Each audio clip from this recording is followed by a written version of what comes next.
All right. Hey, happy Climate Week, New York. It's so nice to see you all. My name is Nierenberg. I am president and co-founder of Food Tank. For those of you who don't know, Food Tank is a research and advocacy organization devoted to highlighting stories of hope and success in our food and agriculture systems. We do this with the aim to inspire, motivate, and ultimately activate positive transformation in how we produce and consume food. We are thrilled to be here for this first in a series of events that will happen this whole week during Climate Week. Last year at COP28, which was the United Nations Climate Change Conference in Dubai, we saw tremendous progress for the food movement, a real understanding and acknowledgement that the intersection of food and agriculture and climate are important to solving what is the greatest environmental problem of our time, the climate crisis. I found it so inspiring, but what I also came away with was a sense of urgency. We have to keep going.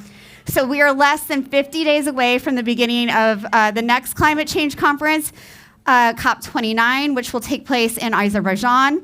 And by next year, before COP30 takes place in Brazil, countries will be submitting their national action climate plans. These NCDs, for them to be effective, they must take food and agriculture seriously and have them as key parts of their mitigation and adaptation strategies.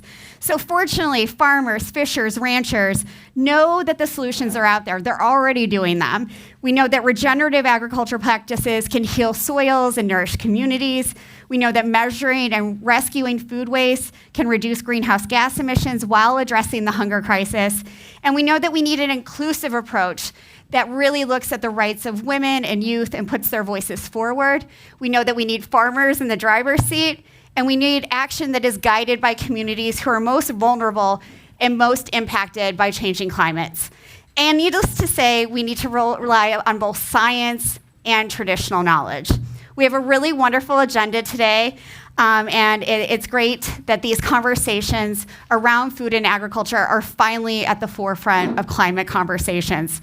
And we will look at the important role that restaurants and farms play in this work. So we are going to be joined throughout the day by environmental and food system advocates, business leaders, farmers, policy experts, researchers, innovators, investors, and so many other experts on these topics. But before we start our programming, I have a lot of great folks to thank. First, a huge thanks to the entire team at the James Beard Foundation, especially Anne McBride, Anna Magnuson, Ali Spar, Jeremiah Hansen, and Emily Solomon. They are fantastic, fantastic partners and hosts, and we could not have done this without them. So please give them a round of applause. They're amazing. Bigger, everyone. It's the morning. You have caffeine. We are so grateful to Brightly, Planet Forward, Protein Pack, Guggenheimer, and Astonor for making today possible as well. And I want to acknowledge the amazing catering team at Great Performances, especially Liz Newmark, Janelle Cruikshank, and Lauren Trigger, who have prepared a delicious menu. I hope you already ate some. Was it good? Was it great? Round of applause. Keep this energy going, please. And you'll get to hear from Liz Newmark a little bit later on. So I want to get some housekeeping out of the way. We have a really tight agenda, and to make sure that we cover as much ground as possible, the conversations will be very fast-paced and dynamic. And if I have to cut some sessions short, I hope you will forgive me later. We will be continuing these conversations, obviously, throughout the week, and there are so many Climate Week events happening, and Food Tank is really excited to be part of it. I also hope that you will share your reflections using the hashtag ClimateWeekNYC. Again, that's hashtag ClimateWeekNYC. You can also reach me directly with feedback or comments, critiques, suggestions, whatever you want, at Danielle at foodtank.com, and I will try to get back to you throughout the day. For those of you who are here in person, we do not have breaks built in, so please step out when you need water or air or to talk on your phone, whatever you need. And we do this because our live stream, we don't build the breaks in because we want to keep the live stream as exciting and lively as possible. So I'm excited to introduce my very good friend, Anne McBride, the Vice President of Programs for the James Beard Foundation. I am truly honored to share the stage with her. She's been such an inspiration throughout my career, and I really feel like we've been able to support each other. So thank you, Anne. Over to you. Thank you so much, Danny, and right back at you. It's always such an honor, a pleasure, and a lot of fun to be doing anything with you. So we're so happy to be here for our second event together for Climate Week. We started last year with one panel, and now we have a full day with over 40 speakers. Who knows what 2025 will serve for Food Tank and JBF. So I'm the Vice President of Programs at the Foundation. I oversee our policy advocacy, racial and gender equity work, sustainability and industry support. And the Foundation, for those of you who might not be aware, supports and celebrates excellence, sustainability, and equity in the independent restaurant community and its food system.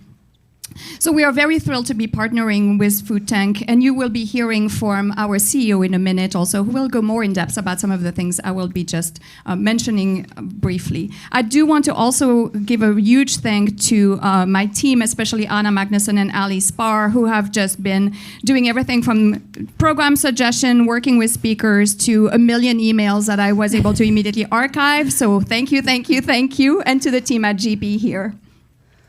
At JBF, as you'll hear from Claire Reichenbach, our CEO, shortly, we firmly believe that chefs are central to change-making in the food system, and notably when it comes to climate change mitigation. We launched our Climate Solutions for Restaurant Survival campaign in the spring to educate and ask lawmakers to take action and support legislation that funds conservation programs and climate-smart agriculture. Chefs have been very vocal around these issues as part of the campaign, and it is not going unnoticed in DC and around the country. And they are uniting their voices with farmers, from whom you will also hear today. So today should be a day that both contributes to ringing the alarm as to the need for climate action, as you will hear not just today but throughout the week, but also gives you hope by hearing from great people doing meaningful, impactful things every day to make sure that, among other things, when we eat out, we eat in a way that doesn't further endanger the planet or the survival of independent restaurants and farmers. So I look very much forward to hearing what you all think of the program and then watching you in action afterwards, supporting the chefs and the farmers who are working so hard to make sure that climate change mitigation is real, is supported from everything from federal legislation through the operations that they run. Woo! We're ringing the alarm, but with a hopeful sense of urgency.